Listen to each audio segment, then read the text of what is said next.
Welcome to Mithuna's kitchen. ఈరోజు వీడియోలో నెత్తళ్ళ ఇగురు చేసి చూపిస్తానండి. ఇగురు చాలా టేస్ట్గా ఉంటుంది నేను చెప్పినట్టు చేసుకుంటే. 1/2 కిలో తీసుకున్నానండి పచ్చి నెత్తళ్ళలో. శుభ్రంగా పసుపు ఉప్పు వేసి కడిగి పెట్టాను. ఇప్పుడు ఉల్లిపాయ మిక్సీ పట్టుకుందామండి. ఇప్పుడు ఇందులో 1 టీ స్పూన్ జీలకర్ర, కొద్దిగా అల్లం, వెల్లుల్లి రేకలు ఇవన్నీ వేసుకుని ఒకసారి మిక్సీ పట్టుకుందామండి. ఇందులో ఏ మసాలా వేయక్కర్లేదు. ఇలా అల్లం వెల్లుల్లిపాయ జీలకర్ర వేసుకుంటే కూర చాలా టేస్ట్గా ఉంటుంది. ఇప్పుడు ఇందులో ఉల్లిపాయలు వేసుకుందామండి. 2 మీడియం సైజ్ ఉల్లిపాయలు తీసుకున్నాను. ఇవంతా మిక్సీ జార్లో వేసుకున్నాక కొంచెం బరకగా మిక్సీ పట్టుకోవాలి.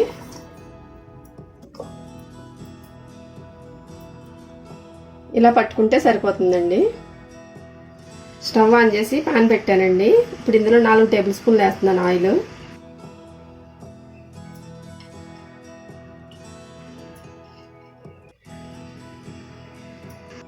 ఆయిల్ వేడెక్కిందండి. మిక్సీ పట్టుకున్న ఉల్లిపాయ ఇప్పుడు ఇందులో వేసేసుకుందాం.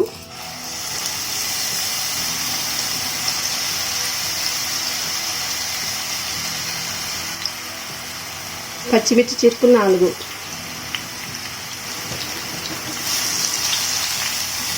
ఉల్లిపాయ అంతా బాగా పచ్చివాసన పోయే వరకు వేయించుకోవాలండి.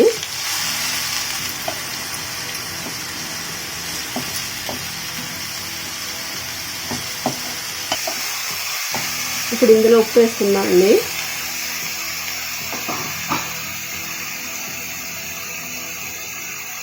రుచికి సరిపడా ఉప్పు.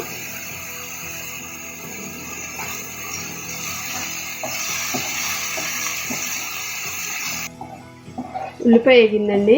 ఇప్పుడు ఇందులో పసుపు కారం వేసుకుందాం. 1/2 టీ స్పూన్ పసుపు, 3 టీ స్పూన్ల కారం,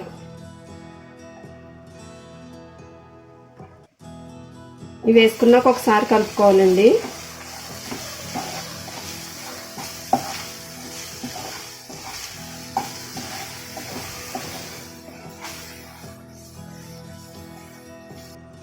ఇప్పుడు ఈ నెత్తళ్ళు ఇందులో వేసేసుకుందాం అండి.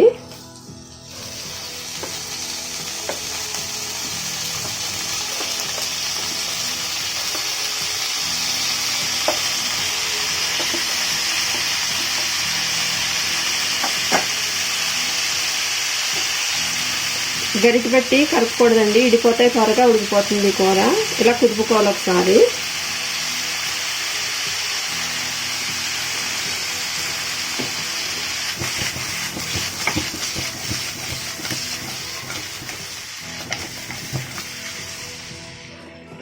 ఇప్పుడు ఇందులో కొంచెం వాటర్ పోసుకుందామండి.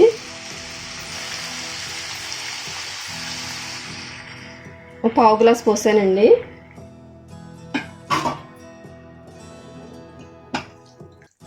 గరిటె పెడితే ఇడిపోతాయి, త్వరగా ఉడికిపోతుందండి కూర మనకిది.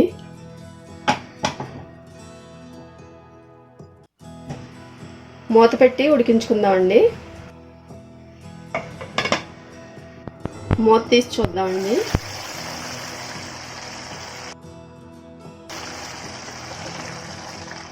ఉడికిపోయింది. స్టవ్ ఆపేసుకుందామండి.